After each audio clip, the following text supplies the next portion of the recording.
주의 말씀을 의지하여 깊은 곳에 금을 던져 오늘 그 가로에 우리를 이루시는 것 보라. 주의 말씀을 의지하여. 여러분 반갑습니다. 또 하루 시작하면서 저희들이 또 말씀을 가까이 할 수 있는 기회가 또 주어졌다는 것, 하나님 앞에 감사한 일입니다. 이 코로나 상황 때문에 참 여러 가지 힘들고 어려운 부분들이 많았는데, 우리가 이 상황 속에 참으로 온라인을 통해서 성경을 가까이 할 수 있는 기회가 주어졌다는 것은 어떻게 보면 하나님이 우리에게 주신 좋은 기회인 것 같습니다. 아무쪼록 이 기회를 잘 선용하는 저와 여러분이 됐으면 좋겠습니다. 자, 오늘도 하나님의 말씀을 힘입고 또 힘차게 살아가는 귀한 하루가 되길 바라겠습니다. 어제에 이어서 북이스라엘의 왕들 두 번째 부분을 살펴보겠습니다. 우리가 지금 성경을 쭉 공부해 나가고 있는데요. 성경 지식은 머릿속에만 담아두는 지식이 아니고 가슴에까지 내려와야 되는 그런 지식이긴 합니다만, 어쨌든 성경 말씀을 통해서 우리는 몰랐던 부분들을 알아야 합니다. 옛날부터 내려온 말 가운데 알아야 면장을 하지, 이런 말이 있지 않습니까? 알아야 면장을 하지. 많은 분들이 알아야만 저 시골에 가서 면장이라도 할 수 있지 않겠는가, 이런 얘기를 생각을 할 거예요. 거기서 면장이라고 하는 것은 시골의 면장님을 얘기하는 것 같지는 않습니다. 면장할 때 면은 면한다는 뜻이고 장은 담벼락 장자를 써요. 그러니까 알아야만 담벼락을 면한다.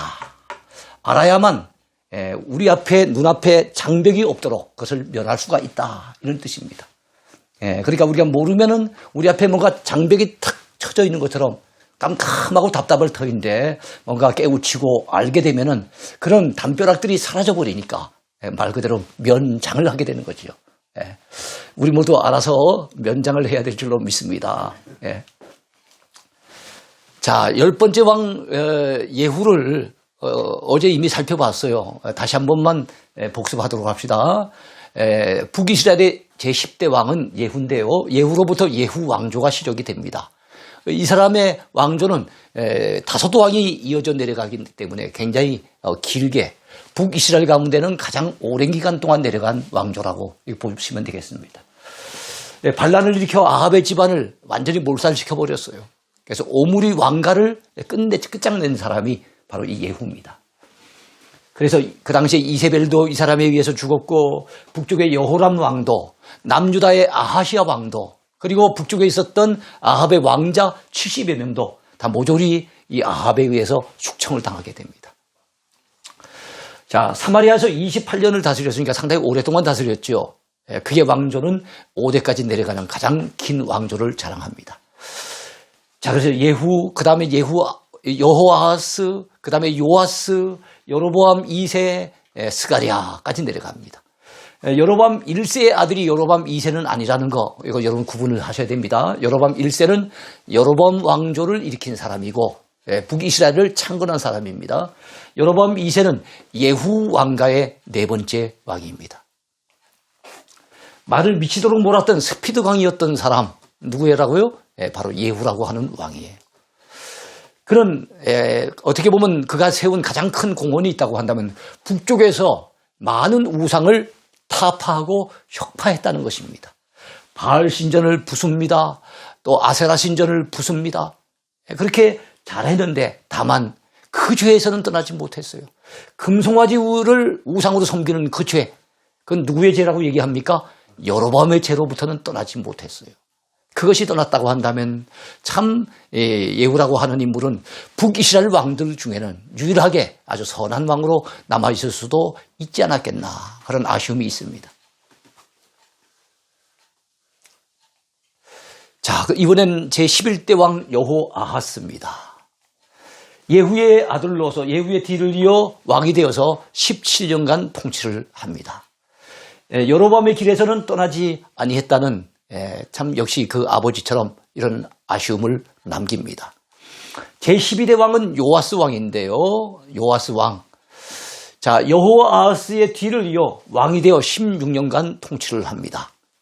여로보암의 죄에서 떠나지 않았지만 그래도 그는 엘리사 선지자를 의지하기도 했어요. 아합 왕 당시에는 엘리야가 활동을 했다면 그 요아스 왕 당시에는 그야말로 엘리사 선지자가 활동을 해요.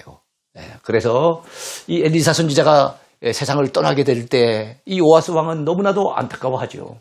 눈물을 흘리며 이렇게 외칩니다. 내 아버지요, 내 아버지요. 이스라엘의 무엇이겠습니까? 병거와 마병이요. 병거와 마병. 전쟁 때 병거와 마병이 있어야만 나라를 지킬 수가 있잖아요. 그러니까 그동안에 이 나라를 지켜오신 분이 바로 우리 엘리사 선지자인데 그 엘리사 선지자가 떠나는 것을 너무너무 안타까워하는 거예요. 그런 좋은 부분도 남겼던 인물이 요아스 왕입니다. 자, 13대 왕은요, 여로보암 2세입니다. 여로보암 2세. 자, 이 사람은 좀 눈여겨봐야 될 특징이 있는 사람이에요. 북이스라엘에서 가장 강성했던 왕입니다. 그리고 가장 오랫동안 통치를 했어요. 여러분, 남유다 왕 가운데 가장 오랫동안 누가 통치했습니까? 므낫세 왕이라는 사람이죠. 무려 55년 동안 통치해요. 므낫세 왕만큼은 아니지만 이 여로보암 2세도 북이스라엘에서는 가장 오랫동안 통치를 하는데 무려 41년간 통치를 합니다. 41년.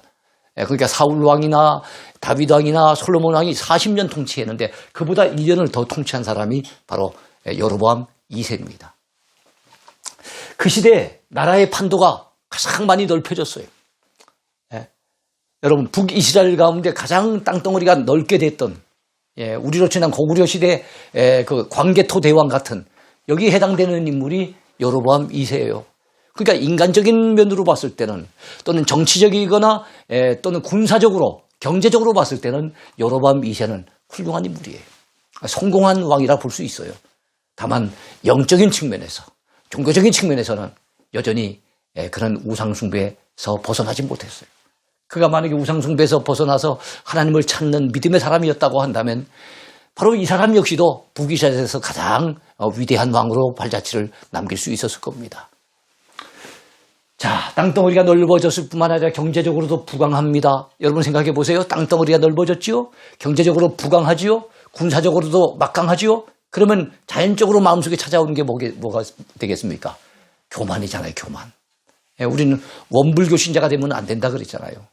원망과 불평과 교만, 여기에 빠지면 안 되는데 이 사람은 교만해졌어요. 선줄로 생각하는 자 넘어질까 조심하라 그랬지요. 성경은 항상 교만에 대해서 경계를 합니다. 하나님은 겸손한 자에게 은혜를 베푸시지만 교만한 자를 물리치신다고 성경은 누누이 강조하고 있습니다. 그리고 그 당시에 우상숭배는 여전했습니다. 그러다 보니 여러분 교만해지는데 하나님 앞에 바르게 살 수 있었겠어요? 이 모든 왕들에 대한 평가를 여호와 보시기에 어떠했다. 그렇게 평가를 하는 것을 성경을 통해서 보게 됩니다. 그러니까 이 세상의 모든 사람들은 하나님의 눈앞에서 사는 거예요. 하나님 보시기에 어떻게 평가를 받느냐는 것이 대단히 중요합니다. 그런데 우리가 믿음이 약하거나 믿음이 없게 되면 사람의 눈치를 많이 봅니다. 사람이 나를 어떻게 평가하고 볼 것인가 거기에 대해서는 굉장한 관심을 기울이지만 하나님이 나를 어떻게 보실까에 대해서 그럴 생각 안 하고 사는 분들이 많아요. 하나님이 늘 보신다고 생각한다면 우리가 범죄하거나 타락하거나 잘못된 길로 행하지 않을 수 있을 겁니다. 그래서 성경은 이 모든 왕들을 평가할 때 여호와 보시기에 악을 행했다. 여호와 보시기에 다윗처럼 정직하고 온전했다. 하나님 보시기에 어떠했다. 이렇게 평가를 하고 있다는 것을 우리가 기억을 했으면 좋겠어요. 히스기야 왕에게 하나님이 말씀하실 때 내가 내 기도를 들었고 내 눈물을 보았노라 그러지 않습니까? 하나님은 항상 우리를 보고 계신다는 것 잊지 마세요. 하나님은 항상 우리의 작은 신음에도 귀를 기울이신다는 것 잊지 말았으면 좋겠습니다. 제가 예전에 동행교회를 개척하기 전에 경남 합천에 시골교회를 섬겼어요. 8년 가까이 시골교회를 섬기다가 나와서 개척을 했는데요. 시골교회 간 지 얼마 안 됐을 때입니다. 거기 보니까 어른들은 한 7명 정도가 출석을 하고 있었고 주일학교 어린아이들이 한 3명 정도가 출석을 하고 있었어요. 보니까 어른들 전도는 쉽지 않아요. 그래도 아이들이 그나마 전도하기가 나은 입장이잖아요. 근데 그 학교가 그리 멀지 않은 곳에 있어서 이 아이들을 전도해야 되겠다 생각을 하고 나름대로 열심히 전도 활동을 했습니다. 그랬더니 주일학교 아이들이 수가 조금씩 늘어나는 거예요. 아이들을 그냥 보내는 게 참 안타깝더라고요. 아무리 형편이 어렵지만 그래도 아이들에게 그 당시에 이제 산도가 한참 사람들 어린아이들이 좋아하던 그런 때였어요.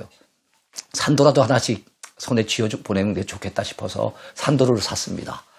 산도 한 통에 그 당시에 20개가 들어있더라고요. 요즘은 어떨지 모르겠습니다만 20개 한 통이 들어있는데 한 통을 뜯어놨더니 우리 아들 전도가 2개를 먹었어요. 2개를. 그러니까 18개가 남았는데 그날 주일날 보니까 딱 아이들이 18명이 나왔는 거예요. 그 나눠주면서 별 생각 없이 나눠줬는데 딱 맞으니까 얼마나 기분 좋던지요. 아, 운 딱 맞네. 그 다음 주에는 왠지 아이들이 좀 더 나올 것 같은 느낌이 들어서 모자라면 안 되겠다 싶었는데 저는 그 당시 너무 참 경제적으로 열악한 가운데 있었기 때문에 산도 1,000원 주고 산도 한 통 사는 것도 저한테는 큰 부담이었어요. 그래서 2통을 사지 못하고 한 통하고 낱개로 5개를 더 준비했습니다. 이번에 우리 아들 전도 지금은 이제 목사가 되어 있습니다만 이 전도가 2개를 먹었어요. 몇 개 남았습니까? 23개가 남았는데 그날 아이들이 마침 딱 23명 나온 거예요. 나눠주면서 오늘도 어떻게 딱 맞네. 그날도 기분이 좋았어요. 근데 왠지 그 다음에도 딱 맞게 올 것 같은 느낌이 들어서 야, 이 숫자를 잘 맞춰야 되겠는데 얼마나 맞춰야 될까 하는 가운데 마음에 감동이 오기를 이번에 30개를 준비해야 되겠다 생각을 하고 한 통하고 반 통을 더 구입을 했어요. 10개, 낱개로 10개를 더 구입한 거예요. 30개를 준비했는데 그날 아이들이 그날 그 주일 예배 드리기 전에 우리 전도가 이번에는 여유가 있다고 2개가 아니라 3개를 먹어치웠습니다. 몇 개가 남았겠습니까? 27개가 남았죠. 주일학교 아이들에게 설교를 하는 가운데 저는 아이들의 머릿수에 관심이 갔습니다. 그 아이들을 갖다 설교하면서도 머릿수를 헤아리는데 여러분 그날 몇 명이 나왔겠습니까? 27명이 나왔으면 딱 좋았겠는데 그날 28명이 나왔더라고요. 28명. 설교를 하면서도 살짝 실망이 된 거예요. 아이들이 예상보다 한 사람 더 나왔는데도 실망이 되는 거예요. 왜냐하면 그동안 맞아 들어가는 게 우연히 맞아 들어갔는가 이런 생각이 순간적으로 탁 드는 거예요. 왜냐하면 그 전까지만 해도 하나님이 어떻게 딱 맞게 보내주셨다 이런 생각을 했는데 그날 그게 빗나가니까 좀 아쉬움이 남더라고요. 근데 여러분 설교를 끝나고 찬송하고 주기도문으로서 예배를 마치려고 할 즈음에 6학년짜리 여학생이 거기 맨 뒤에 앉아 있었는데 그 동생 4학년짜리 동생이 와가지고 예배 끝날 무렵에 왔어요. 끝날 무렵에 와가지고 귓속말로 자기 누나한테 뭐라 얘기를 하는 거예요. 주기도문이 끝났더니 이 아이가 그냥 가고 없는 거예요. 그러니까 아마 엄마가 빨리 오라고 아마 그런 얘기를 전달한 것 같아요. 그래서 그 여학생이 떠나고 났더니 몇 명 남았습니까? 27명이 남았어요. 그 27개를 아이들한테 하나씩 나눠주면서 마음속에 생각하기를 하나님은 다 알고 계시는구나. 내가 이 시골교회 이름 없는 전도사로서 이름 없는 시골교회에 와가지고 이렇게 사역을 하고 있어도 하나님은 내 형편 알고 계시고 우리 아이들 오는 숫자까지도 다 헤아리고 계시는구나. 그런 생각이 마음에 탁 드니까 얼마나 큰 위로가 되는지 몰라요. 하나는 아주 유명한 목사님들에 대해서만 관심을 가지고 아주 훌륭한 성도들에게 대해서만 관심을 가진 것이 아니라 저 시골교회 이름 없는 그 시골 전도사한테도 그의 사역에도 하나님 관심 가지시고 그날 나오는 주일학교 아이들 수에도 하나님이 관심을 가지신 걸 보면서 제가 그때 큰 용기를 얻고 위로를 받았던 그런 기억이 있습니다. 그렇습니다. 하나님은 다 보고 계시며 다 알고 계신다는 것 여러분 놓치지 마시기 바랍니다. 우리가 믿음으로 사는 것은 하나님이 다 보고 계신다는 것은 믿음으로 살 때는 위로가 됩니다. 용기의 근원이 되기도 하죠. 그러나 하나님이 모든 걸 다 보신다고 했을 때 그것이 내가 범죄하고 타락했을 땐 그것이 불안의 요소가 되고 두려움의 또 요소가 되기도 해요. 하나님이 다 보고 계시니 알고 계시니 오늘도 우리가 하나님 앞에서 믿음으로 사는 복된 하루가 됐으면 좋겠습니다. 자, 그 시대에 활동했던 선지자들이 있어요. 어떤 선지자가 있었겠습니까? 여로보암 2세 왕 때 활동했던 선지자들 호세아입니다. 사랑의 선지자 호세아. 그다음 정의의 선지자 누굽니까? 아모스. 바로 그 시대의 인물이에요. 호세아는 원래 북쪽에서 태어나서 북쪽에서 활동했던 인물이고 아모스는 남유다에서 태어났지만 북쪽에 와서 활동했던 인물이에요. 그리고 또 유명한 선지자 가운데 한 사람이 있는데 이 한 사람이 누굴까요? 예, 여러분 한번 맞춰보세요. 이 한 사람은 바로 요나입니다. 요나. 예, 하나님의 말씀을 듣지 않고 제멋대로 하나님이 명하신 곳으로 가지 아니하고 니느웨로 가지 아니하고 다시스로 도망치다가 여러분 큰 풍랑을 만나서 곤욕을 치렀던 요나 선지자. 바로 이 시대에 활동을 했다고 성경은 증언하고 있습니다. 자, 제14대 왕 스가랴를 한번 볼까요? 여로보암 2세의 아들로 6달 동안 다스리다가 살룸의 반역에 의해 피살을 당했습니다. 자, 예후 왕조의 마지막 왕이에요. 지금까지 예후 왕조의 왕이 5명까지 내려왔죠. 두 번째 많은 것은 오므리 왕조였어요. 오므리 왕조에는 왕이 4명 내려갑니다. 오므리, 그의 아들 아합의 두 아들이 왕이 되는데 그것이 누굽니까? 아하시아와 여호람이 이어서 왕이 되잖아요. 그렇게 4대까지 내려갔지만 예후 왕조는 5대까지 내려왔어요. 그 예후 왕조의 마지막 왕입니다. 그 사람이 누구예요? 스가랴. 바로 여로보암 2세의 아들이에요. 근데 이 사람 역시도 여로보암의 죄에서 떠나지 않았습니다. 지금까지 모든 왕들을 보면서 느끼는 게 뭡니까? 아, 이 사람들 가운데 여로보암의 죄에서 떠난 인물이 없구나. 다 하나같이 금송아지 우상숭배를 했었구나. 그래 하나님이 얼마나 진노하셨을까 하는 이런 생각을 가질 수밖에 없잖아요. 이 나라가 서서히 이제 멸망의 길로 접어들어갑니다. 자, 제15대 왕은 살룸입니다. 살룸. 반역을 일으켜 스가랴를 죽이고 왕이 되었으나 한 달밖에는 통치하지 못하고 문하햄에 의해 피살을 당합니다. 이 사람의 역사, 그 사람의 사적 역시도 보면 그저 한 줄짜리 인생이라 보면 돼요. 아까 7일밖에는 왕이 되지 못했던 사람이 있었죠. 시므리 죽었다고 하는 그 시므리. 자, 이번에는 이 살룸이라고 하는 사람도 역시 한 달밖에는 통치를 하지 못해요. 그 역시도 한 줄짜리 인생이었어요. 자, 제16대 왕은 누굴까요? 문하햄입니다. 이 문하햄이라고 하는 왕도 아주 악독한 왕입니다. 살룸을 죽이고 왕위에 올랐던 인물이에요. 그러니까 북쪽에서는 자기 아버지로부터 왕위를 물려받은 인물들도 있지만 상당수의 인물은 쿠데타를 통해서 자기 스스로가 왕이 되어져서 쉽게 말해서 자기 칼에다 피를 묻히고 왕위에 올랐던 인물들이 참 많았어요. 이 문하햄도 역시 마찬가지입니다. 그 다음에 여호와 보시기에 악을 행하여 여로보암의 죄에서 떠나지 않았다 그랬습니다. 자, 여호와 보시기에 아까 제가 설명을 했죠. 하나님은 우리가 행하는 선행도 보시고 우리가 처한 여러 가지 형편도 보시고 하시지만 어떨 때는 우리가 악을 행한다면 그 악을 행하는 것도 다 보고 계신다는 것 우리가 잊어서는 안 됩니다. 그래서 여러분 하나님은 심는 대로 거두게 하세요. 뿌리는 대로 결국에는 거둬들이도록 역사하신 분이 하나님이시기 때문에 악을 심으면 악을 밭갈고 심으면 결국엔 악한 것을 거두게 될 날이 오는 거예요. 그러나 선을 심으면 의를 심으면 우리가 또한 선한 열매를 거둘 수가 있을 것입니다. 딥사에서 사람들이 딥사라고 하는 성이 있었어요. 사람들이 성문을 빨리 열지 않는다고 화가 막 극도로 치밀어 올랐겠죠. 그 성에 들어가는데 마침 아이벤 부녀가 있었는데 그 아이벤 부녀의 배를 가를 만큼 그 정도로 극악무도한 인물입니다. 뭐 이런 악행이 한 번만 있었겠어요? 성경은 모든 사람의 행적에 특징적인 거, 주요한 부분들만 이렇게 소개를 하고 있지 그 사람의 모든 어떤 인생을 갖다 세세하게 다 다루지 못합니다. 만약 그렇게 다룬다고 한다면 여러분 성경책이 얼마나 두꺼워지겠어요. 그래서 우리 예배당에 예배드리러 올 때 여러분 성경책을 갖다 싣고 와야 되는데 아마 큰 트럭에다가 싣고 와야 될지도 몰라요. 그 예배당 크기가 보통 크기 아니라고 한다면 예배당이 어떻게 그걸 갖다 옮기겠습니까? 예배당 크기가 크다고 하더라도 그 무거운 걸 갖다 어떻게 들어 올리겠습니까? 하나님께서는 우리가 성경 보기 딱 맞는 정도의 크기만 주셨다는 것, 그것만은 참 감사하죠. 그래서 그 사람의 생애 가운데 가장 핵심적인 부분, 선한 것은 선한 대로 아주 훌륭했던 부분, 악한 것은 악한 것대로 가장 대표적인 어떤 악을 갖다가 얘기하는 거예요. 아이벤 부녀의 그 배를 가를 정도. 그 다음 얼마나 이 극악무도한, 얼마나 못된 사람이라는 것을 알 수가 있죠. 사악한 인물입니다. 그거 외에도 아마 많은 악을 행했을 거예요. 자, 이번엔 제17대 왕 부가히야를 봅니다. 부가히야, 므나헴의 아들입니다. 왕위에 올랐지만 2년밖에 통치 못했어요. 왜요?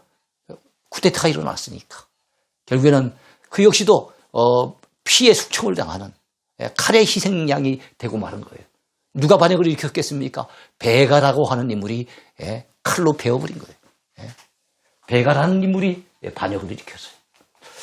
자, 그래서 여로보암의 죄에서 역시도 떠나지 않았습니다. 어떻게 이렇게 하나같이 평가를 북이스라엘 왕들을 평가할 때마다 여로보암의 죄에서 떠나지 않았다. 여로보암의 길로 행했다. 이런 표현들이 계속 나오는 거예요. 쉽게 말해서 어디와 어디라 그랬습니까? 남쪽엔 베델이고 저 제일 북단 지역에는 단이라고 하는 곳. 그 베델과 단에다가 바로 금송아지를 세워서 하나님을 섬기려고 하는 사람들, 예루살렘에 못 내려가게 하기 위해서. 왜냐면 예루살렘에 내려가면은 이 여로보암 생각에 혹시 그 당시에 르호보암에게로 백성들의 마음이 떠나가게 될까봐.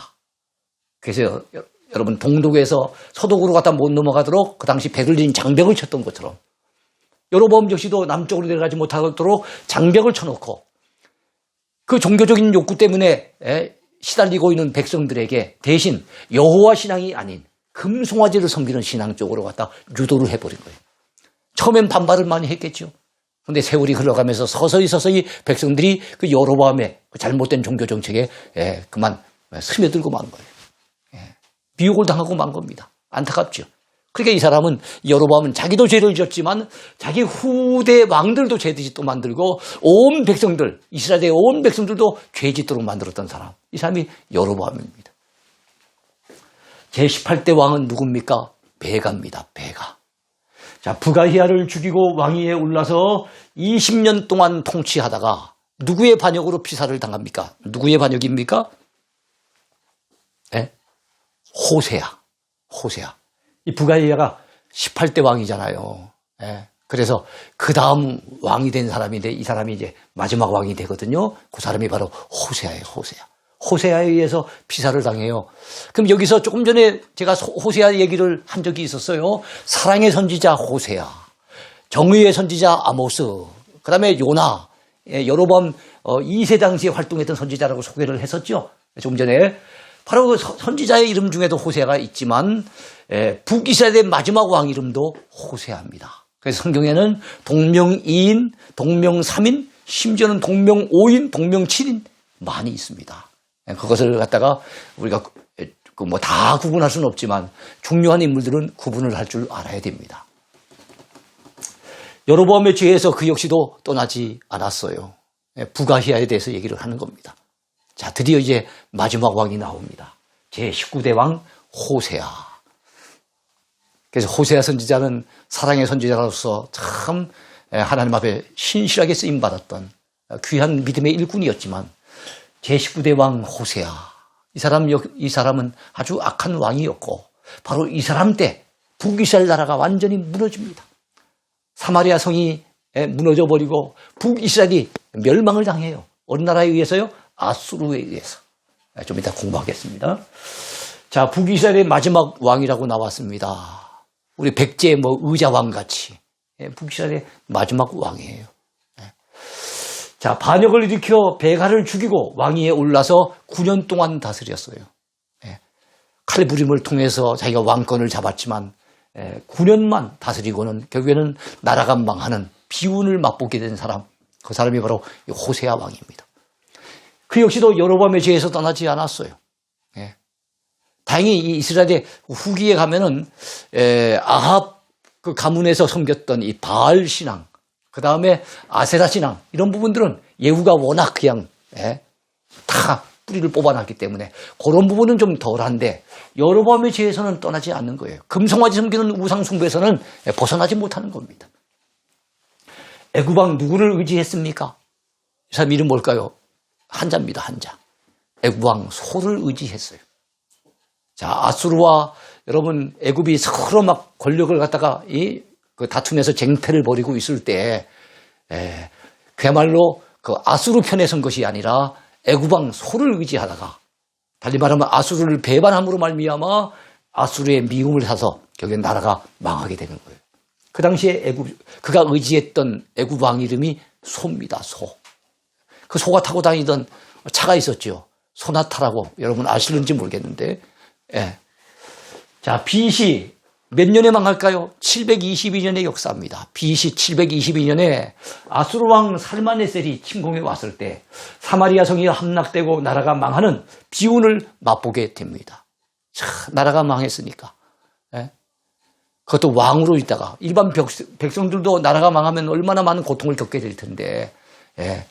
왕으로 있다가 나라가 망하잖아요. 나라가 망하면 보통 칼날에 죽임을 당하거나 아니면 포로가 돼가고 그 나라에 끌려가거나, 예, 그런 경우도 많잖아요. 여러분, 우리가 유다 왕들을 이미 살펴봤지만 유다의 마지막 왕은 어떤 왕이었습니까? 시드기야 왕이었잖아요. 그 시드기야 왕은 자기가 그 눈이 멀쩡할 때는 자기 두 아들이 자기 보는 앞에서 결국에는 죽임을 당하는 것을 목도해야 했어요. 그리고 난 다음에 그는 두 눈이 뽑힌 채로 어디로 끌려갑니까? 바벨론으로 끌려가서 거기서 비참하게 죽잖아요. 임금이라고 무슨 대우해 줍니까? 나라가 멸망당하면 임금이라고 특별 대우해 주는 게 없어요. 그러니까 그 시드기야 왕도 비참하고 역시 호세 왕도 마찬가지죠. 그래서 북이스라엘이 멸망당한 이유가 뭘까요? 그들이 하나님께서 조상들과 더불어 세우신 언약, 이 언약과 말씀을 버렸어요. 하나님과 분명히 맺으신 언약이 있습니다. 이미 모세 때부터 맺은 언약이 내려오고 있었죠. 너희들이 내 말을 잘 듣고 내 언약을 지켜 행하면 너희가 어떤 나라가 된다고요? 나의 소유가 될 것이며 그 다음에 제사장 나라가 될 것이며 거룩한 백성이 되게 하리라 약속하셨단 말이에요.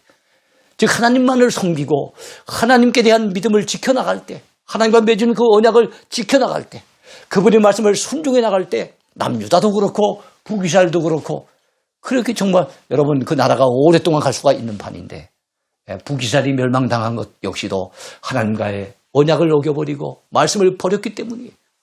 남유다 백성들도 남유다도 멸망당했던 것 역시 마찬가지입니다. 사울왕이 멸망당했던 것 그 이유가 뭡니까? 왜 하나님 앞에 버림받았다고요? 왕이 말씀을 버렸으므로, 여호와의 말씀을 버렸으므로 여호와께서도 왕을 버려 이스라엘의 왕이 되지 못하게 하셨나이다. 그래, 개인도 그렇고 나라도 그렇고 말씀을 버리면 안 됩니다. 하나님의 언약을 버리면 안 됩니다. 말씀을 버렸다는 것은 하나님을 버렸다는 얘기예요. 하나님을 버리고 등지는 자에게는 소망이 없어요. 그런 가정, 그런 교회, 그런 나라 무슨 소망이 있겠습니까? 결과적으로는 북이스라엘이 멸망을 먼저 당합니다. 남유다보다 한 140년 정도 먼저 멸망당해요. 그 이유가 뭡니까? 남유다는 그래도 여호사밧 왕이라든지 히스기야 왕이라든지 뭐 요시야 왕이라든지 아니면 요담 왕이라든지 선한 왕들이 제법 있었어요. 그래서 그런 왕들이 선하게 정치를 펴고 특별히 하나님께 대한 신앙을 갖다 잘 지키면서 우상이 있다고 한다면 우상을 다 혁파해버리고 정말 하나님 중심으로, 믿음 중심으로 하나님을 섬겼던 그 시절이 많이 있었기 때문에 하나님께서는 그 나라를 오랫동안 참으셨던 거예요. 그래서 남유다는 390년을 흘러갔지만 북이스라엘은 이때 멸망하기까지 250년이 흘러갑니다. 250년. 남유다가 멸망당할 때는 예루살렘 성이 다 무너져버리고 예루살렘 성전은 불타버리고 그렇잖아요. 솔로몬이 지었던 그 성전 얼마나 아름다운 성전이었습니까? 그 참 하나님 앞에 인류 최초로 지어서 올려드렸던 그 성전이 420년 만에 결국엔 다 불타버리잖아요. 다 무너져버리잖아요. 그처럼 북이스라엘이 멸망당할 때도 사마리아 성이 완전히 다 무너져버립니다. 그리고 그들은 아수르에 의해서 수없이 많은 사람들이 포로로 끌려가게 됩니다. 물론 다 끌려간 건 아니에요. 남아있는 사람들도 있었지요.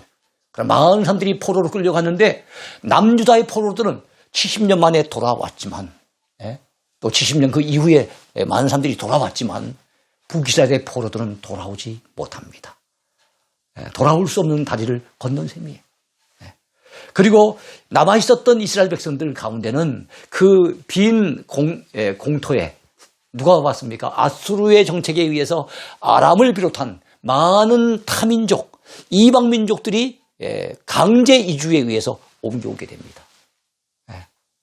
여러분, 러시아가 나중에 소련이 되죠. 소련이 어떻게 됐습니까? 저 극동지방에 있었던 우리 조선족들, 보통 고려인이라, 러시아 같은 경우는 고려인이라고 얘기합니다. 고려인들을 어느 날 갑자기 밤에 기차를 태우고 어디로 갑니까? 저 중앙아시아, 우즈베키스탄, 그 다음에 또 카자흐스탄, 이런 쪽으로 완전 옮겨버리잖아요. 그 어떤 정책에 의해서 우리 고려인들을 갖다 옮겨 놓은 것처럼 아수르의 정책에 의해서 바로 아람을 비롯한 많은 이방인들이 북이스라엘로 옮겨와서 살게 됩니다. 세월이 흘러가지요. 그러다 보니까 어떻게 됩니까? 북이스라엘의 사람들과 새로 옮겨온 사람들 사이에 서로 결혼을 해서 피가 섞이게 되고, 그러면서 그 후손들이 어떻게 됩니까? 사마리아 사람이 되는 거예요. 사마리아 사람.